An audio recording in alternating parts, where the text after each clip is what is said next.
All right. Hey guys, how's it going? This is my latest Algebra 1 video, and I hope it answers the question, what's the deal with Casey's pattern, Casey's diagonals? What's going on here?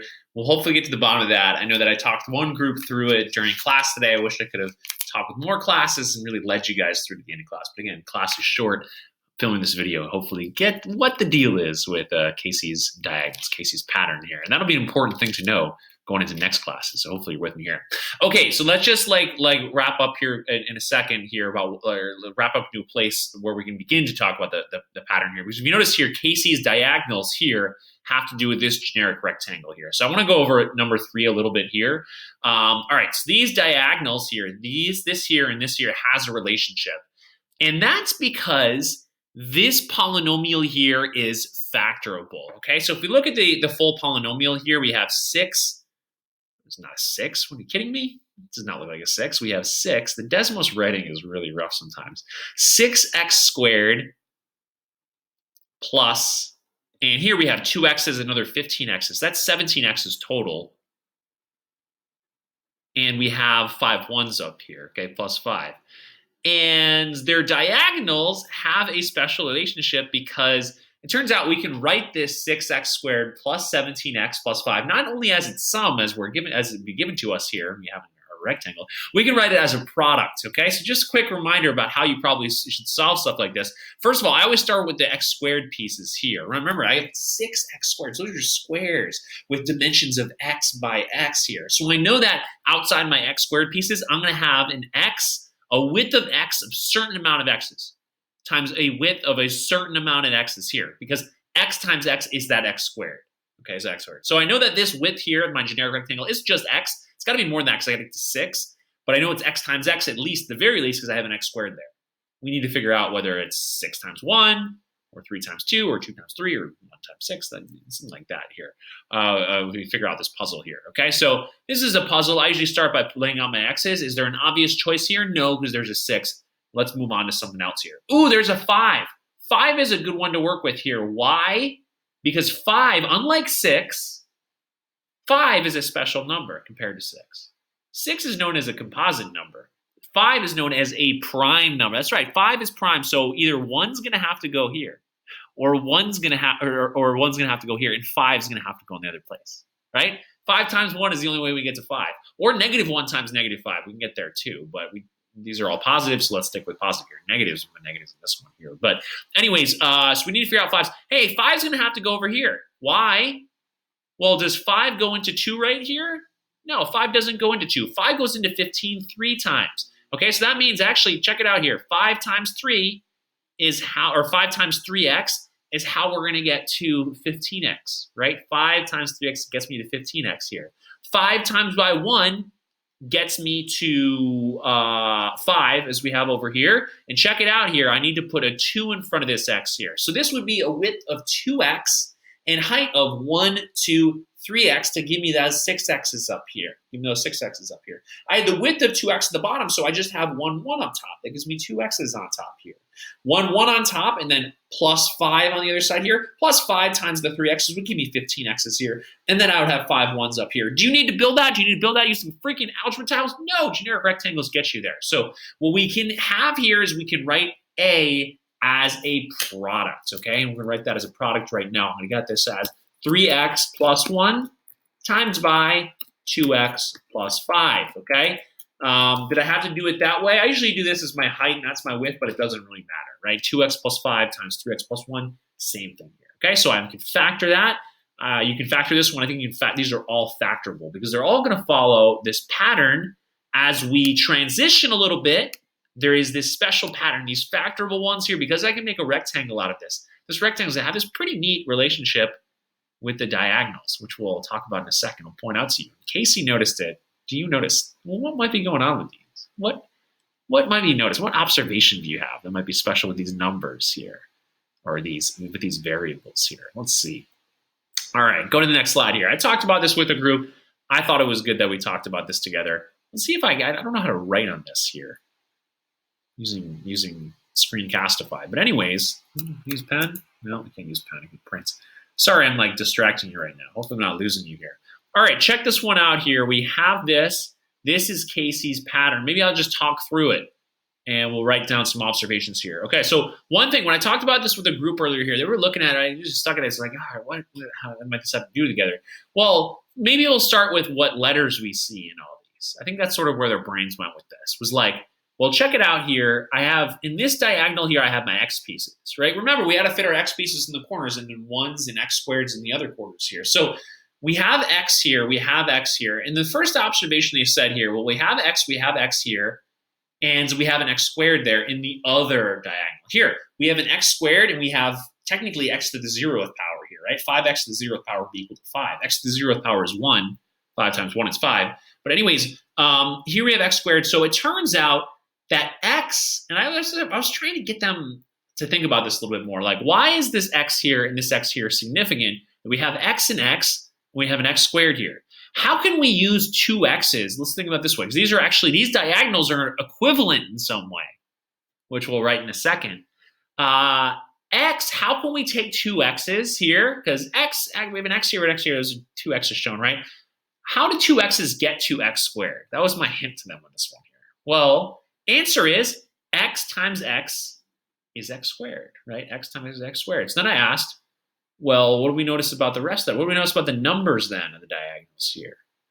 And they said something was maybe a little bit off here. They might have said 5 goes into 15. I don't know. 2 goes into 6. They said something like that. And I said, let's turn it around here. What's 5 times 6? And they said 30. What's 15 times 2? And they said 30. So the neat thing is, when you can set up a rectangle like this, you can multiply the diagonals, okay? Because here, check it out. 2 times 15 is 30. X times x is x squared. So that's 30. This multiplies to 30x squared. 6x squared times by 5, right? You have 6x squared pieces. Picture them. I got 1, 2, 3, 4, 5, 6x squared pieces. I don't multiply that by 5. That's a lot of x squared pieces, right? That's 6 of them. You got 6 of them, and then you'll do it 5 times. So 6 times 5 is 30, right? That would be 30 x squareds you'd have total. So it turns out that, and maybe you're putting down some observations, that's fine here too, and working towards this. The real trick, right? The thing that I should hopefully point out to get you jumped out to you is that the product of the diagonals are the same, of each diagonal, or the product of each diagonal is the same. Okay, meaning if you multiply both terms in one diagonal of the generic rectangle, that will equal what you get. I'm trying to do it more formally, informally here, right? The formal one was the product of each diagonal is the same. More informally, I would say that will equal what you get if you multiplied the two terms in the other diagonal. Okay, let's take a look at what this looks like using actually mathematical notation here. So what we have here is we have 6x squared, right? 6x squared times by, remember parentheses, when you see parentheses, you must multiply that by 5. 6x squared times by 5, well, that's just going to equal 5, right? Times by 6x squared. And what we have here, right? Remember, numbers multiplied in numbers, variables multiplied in variables. This was technically 5x to the 0th power. X to the 0th times 2 is just x squared. And then the 5 is in front of us here. So 5 times 6 is 30, equals 30x squared, okay? So that is my how do I describe the rectangle? This is my lower left to upper right diagonal. That's what it sums to. It's 30x squared. Lower left to upper right diagonal, product, right? Multiplies to become 30x squared. And you're not going to have to do this. It's just an observation that they're going to have this in common. That's why it's become 30x squared. Oops. And then let's demonstrate this other diagonal here, also going to multiply to 30x squared. So let's check this one out here. We can do this. 2x times by 15x. Okay, that's going to equal, I know from the commutative property of multiplication that I can move around how things get multiplied. 2 times by 15, the ordering of multiplication. We're all just multiplying. We can do it in this order. We do 2 times by 15, then x times by x. And that just means 2 times 15, that's 30. And x times x equals x squared. All right? And that's what we got. The, let's see, lower left, upper left to lower right, right? Going upper left to lower right here, it also multiplies to 30x squared. Casey's pattern, that's what she noticed. She was like, all right, well, that's interesting. I guess that's it, right? That's always going to happen if you can make a rectangle. It's always going to happen, and it's going to be something that's going to help us get to a shortcut in order to figure out how to set up our freaking rectangle. We set this up. So remember that at the beginning of this problem here, I had this 6x squared thing plus 17, right? They already gave you this generic rectangle here, but what if they gave you this? You'd sit there and you'd panic and you'd think, well, I gotta get my algebra tiles out. I have to set something like this up, okay? The trick to doing this, setting up the generic rectangle like this, is you gotta find numbers here, right? The 17x here, you need to find 15x, 2x, you need to find the breaking apart those things, 15 and 2, you need to find that they're going to have to add to 17, right? Because I have 17x's total, but they also need to multiply to this. They need to multiply to 6x squared times by 5. And that's the trick, really, to factoring. That's it, right? That's the trick to factoring. And we're going to learn some skills. That's very confusing, right? Very confusing about how you'd actually factor this thing here. So check it out, right? This what it's asking you in this one here is, does it always work? Okay, does it always work? Verifier patterns work. So here's how you can answer this one here. This one, so I'll be checking for it. Make sure that you can do this one here. 6x squared times by 5, that equals 30x squared. And 2x times by 15x, that equals 30x squared. Okay, what about these guys here? What about down here below? Maybe I'll change my writing utensil here. So this one's a little bit different here. This one's 12x squared plus 7x minus 12. So if you have this and you're like, guys, this is it as a sum, how do we write it as a product? This is a pretty tricky problem, right? We have to figure out how we can set up our rectangle. How do you set up the freaking rectangle? Well, the shortcut is we need to find something that adds to 7x. Right, we got to break up these x's somehow. Look, we're gonna have negatives. Just say this, we're gonna have negatives in problems like this. They need to add to that 7x.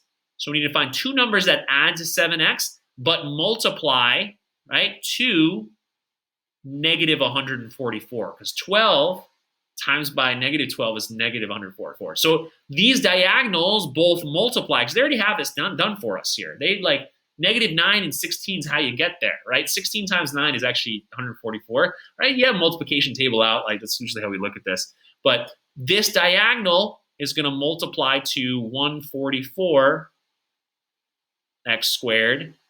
Okay, they have already done it for us here. They've done the key part to factoring. Right? It's a little puzzle when you factor this stuff here. There's your middle term, right? Middle term we got to break apart somehow. They need to add to 7x, but they also need to multiply to whatever this multiplies to. This diagonal multiplies to. And they do, because they set it up for us already.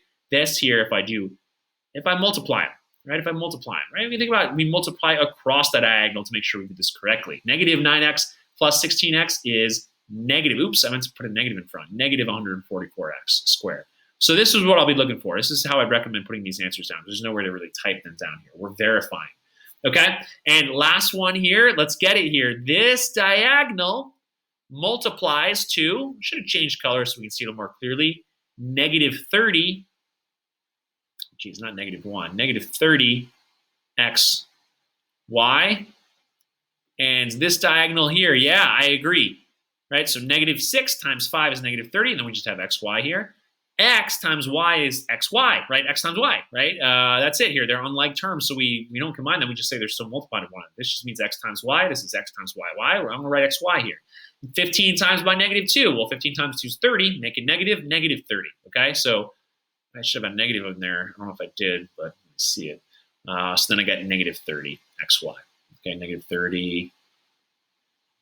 Negative 30 xy. Messy, right? Messy. So I'll like eyeball it and see if you got it here. Okay, so I know that these generic rectangles are already set up for you, but if the goal, remember the goal is starting with the sum, how do I write it as a product if it is indeed factorable? Well, to figure out if it's factorable, here, let's start this. Let's start it out. I'll show it to you here. You have 5xy, okay?